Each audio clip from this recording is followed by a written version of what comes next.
Hi there, I'm Aman and you're watching PTO classes. So, in the previous video, we have covered the third chapter from Moments, that is Iswaran, the storyteller. So, we have done the part 1 of the chapter and now we are going to conclude the story in this video. So, in the previous video, in the part 1 of the chapter, we have seen that there were three characters introduced in the story. First is Ganesh, who is a person to whom our main protagonist, the main character of the story, Mahendra, tells a story. He tells the story to Ganesh, and the story that he tells to Ganesh is taken or is from the storyteller of the chapter, Iswaran. So Iswaran is the cook of Mahendra. Mahendra is a junior supervisor in a firm. His work is to supervise the work in many places like the construction sites, the road sites, the bridges, the railway construction. So all these sites he used to supervise, Mahendra, and he had one asset, a valuable person with him, whom he used to take to every place where he is transferred. His job includes a lot of traveling, so he is sometimes in a coal mine, sometimes he is nearby the bridge, so he is in different places at different times. He is traveling a lot and his place is not fixed, so he is taking only Iswaran with him, who is a house help of Mahendra. He is working as a cook, he cleans his house, and one special duty that Iswaran performs is to tell stories to Mahendra at night. During night, he used to chat with Mahendra a lot. He used to narrate different stories to Mahendra. So we have seen in the part 1 that one day, one night, Iswaran tells Mahendra a story about an elephant who came to Iswaran's village when he was a kid, when he was studying in junior school, and he described that how everyone was scared by the tusker, by the elephant, and how with lot of courage Iswaran, with just a small cane with a stick, he hit the third toenail of the elephant, and in the process the elephant collapsed. So he told Mahendra that he how he defeated a big elephant and how he was successful in doing so. So Mahendra in the story tells, in the chapter it is told that it is with every incident what happens whenever Iswaran is telling the story. He at the end he leaves the story there. In this story also he left the story and he went to see the kitchen work. He went to prepare the food, to warm the food, and when he returned to Mahendra, Mahendra was very curious to know what happened after the elephant collapsed. So he asked him about that, but Mahendra tells us that whenever Iswaran leaves the story at some place, he uh, doesn't come back to that naturally. He doesn't recollect what he was telling. So Mahendra had to remind him that what he was telling and from where he has to continue his story. So this is a trait of liars. When you are not telling the true thing, you always hesitate in remembering the facts. So this was the thing, and Mahendra asked him that how you managed to defeat that big elephant. So Iswaran told him that he has learned some karate or Japanese art of fighting. So this was the thing, that how he managed to defeat the elephant. So now we are moving ahead with our story. We will see that what happens after this narration of elephant, what story, what more stories Iswaran tells to Mahendra, and how the story unfolds. So let's begin our second part of the chapter third. It has something to do with Japanese art, as Mahendra was told by Iswaran that he learned karate or some other Japanese art and he defeated the elephant. Now, see, not a day passed without Iswaran recounting some story packed with adventure, horror, and suspense. as you have learned that Ishwaran used to read a lot of Tamil thrillers, so his stories include the element of adventure, horror, and suspense. So, not a day passed without Ishwaran recounting some story to Mahendra with horror and suspense. Whether the story was credible or not, whether it was real or not, whether it was credible or not, Mahendra enjoyed listening to it because of the inimitable way in which it was told. So very nicely Ishwaran used to tell the story. Very beautiful his narration was. He used to describe the events very in a very entertaining manner. So Mahendra used to enjoy it. Whether it was credible or not, Mahendra didn't didn't was not concerned with the credibility. He was just enjoying the stories.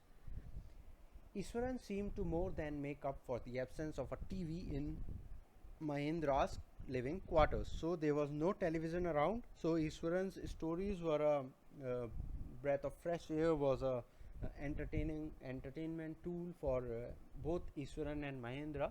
So the absence of a TV was not felt in Mahendra's living quarters in the area where he lived. One morning when Mahendra was having breakfast, as you know that Mahendra used to wake up early in the morning, and after taking the breakfast he used to go to his work with a tiffin prepared by Ishwaran. So one morning when Mahendra was having breakfast, Ishwaran asked, "Can I make something special for dinner tonight, sir?" So he asked Mahendra that, "Can I make something special for tonight?" After all, today is an auspicious day. Auspicious is special, with something very special. So the day was very auspicious. According to tradition, we prepare various delicacies. Delicacies are different dishes to feed the spirits of our ancestors today, sir. So Ishwaran told Mahendra that, shall I prepare something nice today, as it is a very auspicious day. According to tradition, we prepare some very tasty food. Delicacies are served to the spirits also, and we also eat them. That night, Mahendra enjoyed the most delicious dinner and complimented Ishwaran on his culinary skills. Culinary skills are the cooking skills, the skills that you acquire for preparing food, the skills related to cooking. So that night, Mahendra enjoyed the delicious dinner and complimented Ishwaran. He seemed very pleased, but unexpectedly launched into a most garish account involving the supernatural element. So the night was very nice, the food was very delicious, and Mahendra complimented Ishwaran about the cooking skills, and he was very pleased. But he launched into a most garish account. What is garish? Garish is something which is colorful and funny, that is disliked. So he launched into a most garish account about the supernatural things. So Ishwaran started telling the story about something supernatural. Something supernatural means which is not real, which is related to spirits and ghosts, all that things. So the important words of the passage: credible, able to be lived, able to be believed, something you can trust; limitable, unique; auspicious, good, something very special; delicacies, tasty food; spirits, souls of the dead; and ancestors, the elders of the family, the elders of our family. The in Hindi we say Purvaj. Now see, sir, this entire factory area where we are occupying was once a burial ground. What is a burial ground? Where bodies are buried after death. Kabristan we say in Urdu. Sir, this entire factory is we are occupying was once a burial ground.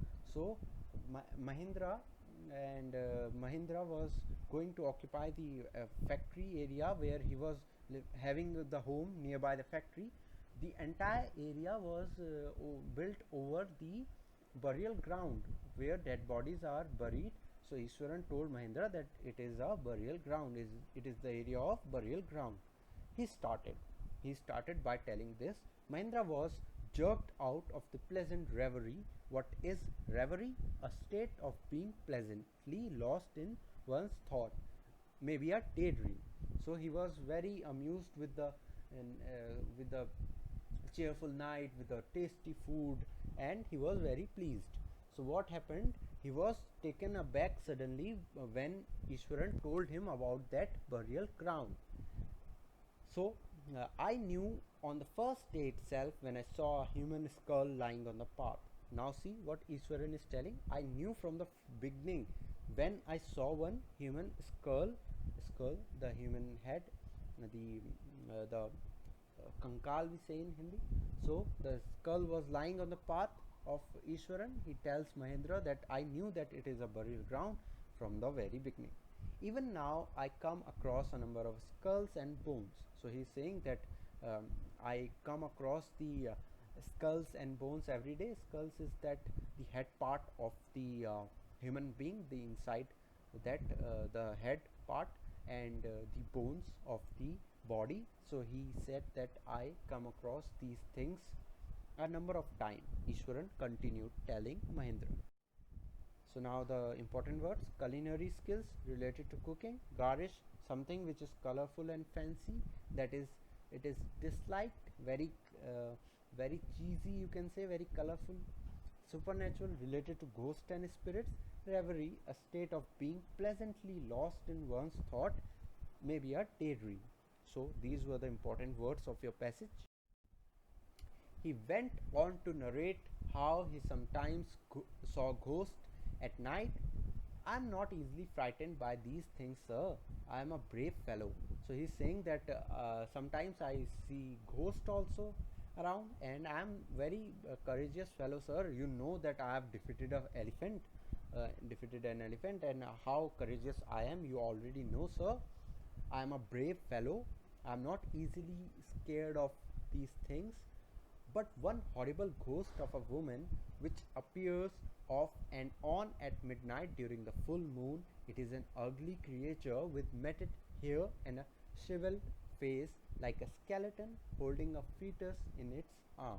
So Ishwaran is telling Mahendra that he is so brave and he is not scared of very normal things, but one thing that scares him off is a ghost of a woman which appears on and off, means sometimes it appears and it disappears during the full moon night, and it is a very ugly creature, matted hair with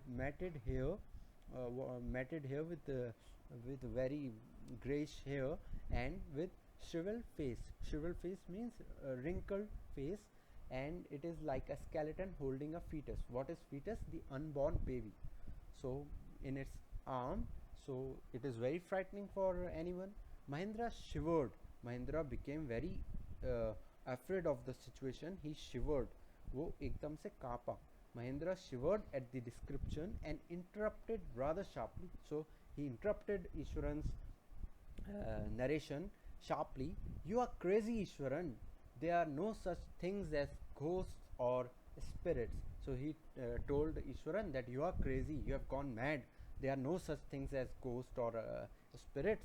It is all a figment of your imagination. Figment means production. It is all on your head, all in your head.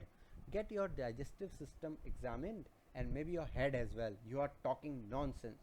So Mahendra, because of the fear, he became so angry that he scolded Ishwaran that there are no such things, you stupid. There are no ghosts or spirits. It is all in your head that you are creating these things out of imagination. See, Mahendra is aware that Ishwaran likes to weave stories. He makes up stories, and sometimes, and most of the times, it is not true, but he enjoys the story, so he doesn't tell anything. But now it is over the limit that Ishwaran is telling about a real ghost that is living around them. So he became very angry, and he said that it is all in your head, you stupid fellow. You are imagining things which are not real. You should get your digestive system examined and saw your head also. He left the room and retired for the night. So Mahindra left the room and rested for the night, expecting Ishwaran to sulk for a couple of days. Sulk means when we when we don't get the things which we um, which we which we want, we go into a state of not talking to people, we sulk around people. um, I'm not getting the synonym for it, but sulking can be related to that particular uh, emotions that we have while we don't get what we desire. We जब हम जैसे बच्चे कभी कोई चीज़ उनको उनके parents नहीं देते हैं तो वो खाना पीना छोड़ देते हैं, they go into a sulking mood. So this is what was happening with Ishwaran. Mahindra assumed that he thought that Ishwaran maybe would sulk for a couple of days and it would be all right after that. But the next morning he was surprised to find the cook as cheerful and as talkative as ever. So he was surprised that the cook was cheerful in the next morning. From that day on, Mahindra, for all his brave talk, went to bed with a certain ease. So after a certain unease. So after the story narrated by Ishwaran, Mahindra after that day went to his bed with certain unease. He was scared a little bit from the story. Every night he peered into the darkness. Every night he looked into the darkness. The words that were there in the passage: shriveled means wrinkled and shrunken, fetus means unborn baby, figment means production.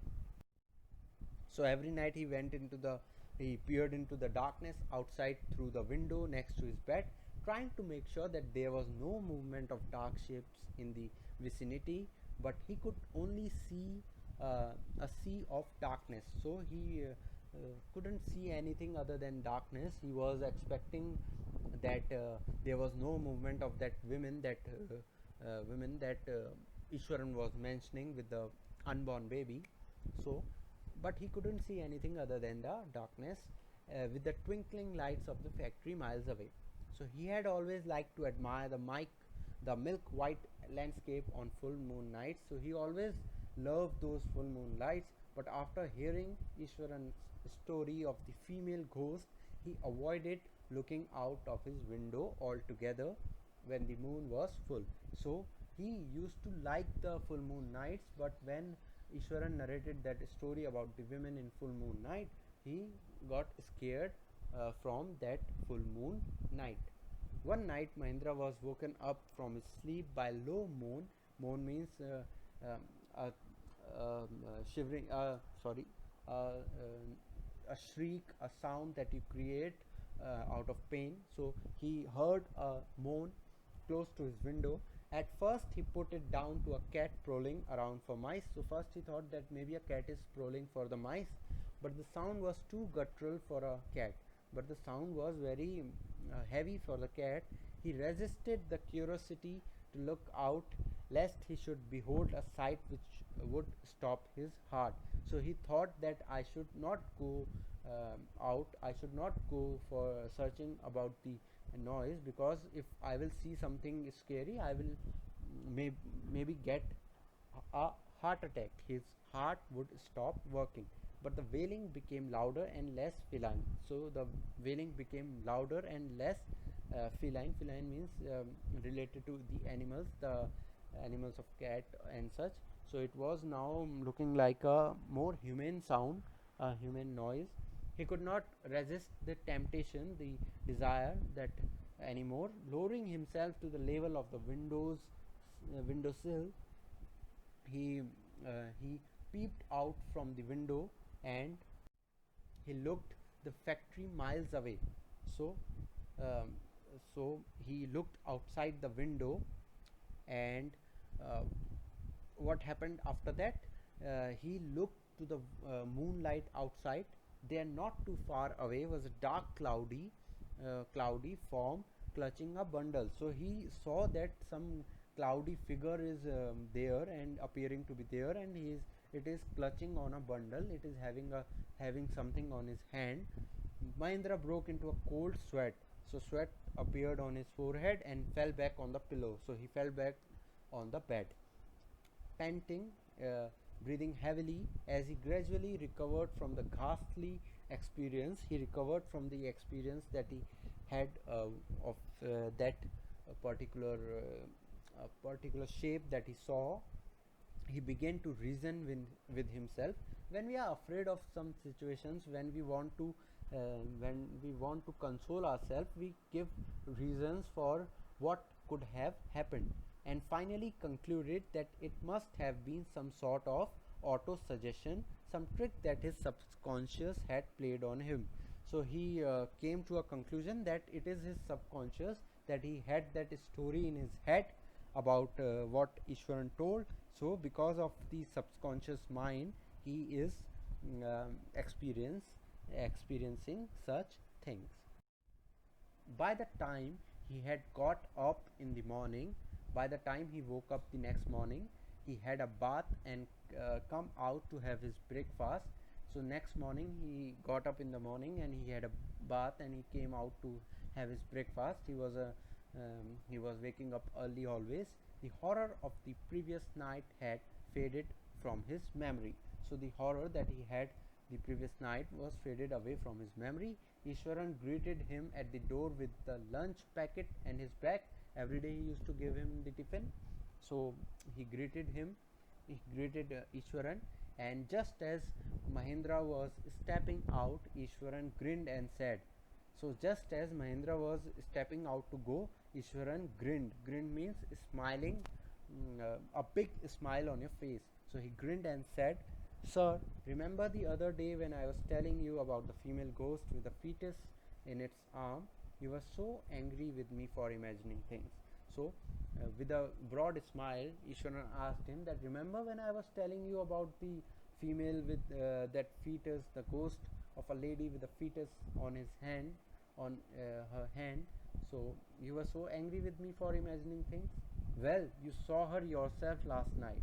So Ishwaran, Mahendra has not told him that he saw something last night, but he asked him, well, you saw her yourself last night.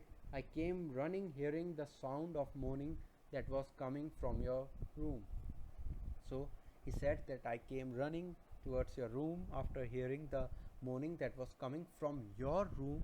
A chill went down Mahendra's spine. So Mahendra became afraid. He did not wait for Ishwaran to complete his sentence. He hurried away to his office and handed in his papers, resolving to leave the haunted place the very next day. So what happened? Without waiting for much, he went to his office. He completed the documentation and he made up his mind that he will not stay in that haunted area for any longer. So here our story concludes. This story is written by R.K. Lakshman.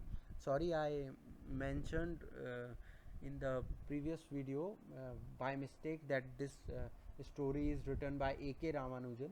It is not so. The next story, The Happy Prince, is written by A.K. Ramanujan. I was getting confused.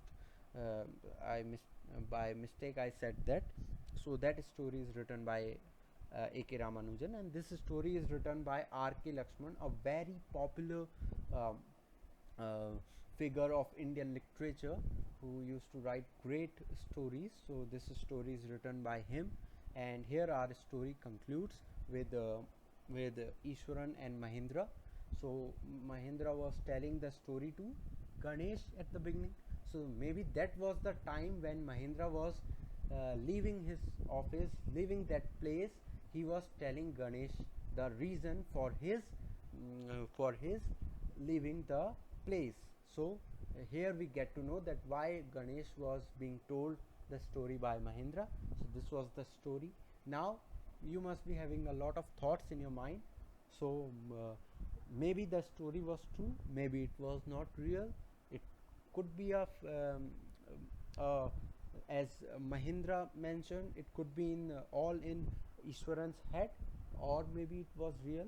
But in my opinion, what happened, that the shape that appeared to Mahendra during night, that he thought is there during night, maybe it was only Ishwaran. It was Ishwaran only that was doing such things to make Mahendra believed in his story. As he was a storyteller, he wanted his listeners to believe on him.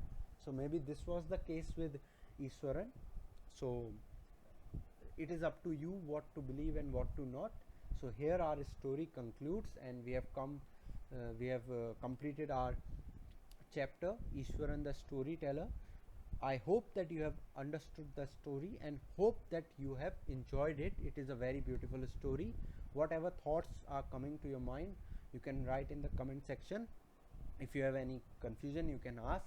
So you have to do the work that I will ask you to do related to the video in your free notebooks. And here our story concludes. The words that are important from the previous passage are here. Moan means crying sound, prowling means searching, guttural means a sound produced in the throat, wailing means crying sound, feline relating to cats, panting means breathing heavily, ghastly means causing horror and fear, grin means smile broadly. So these were the few words that were there in the passage. I will provide you the PDF also of these words, and you can enjoy your lecture. You can write the queries if you have any, and you can complete your work. So do watch the videos, like the videos, subscribe to the channel if you haven't, and look forward for the coming videos. Thank you so much for watching the lecture.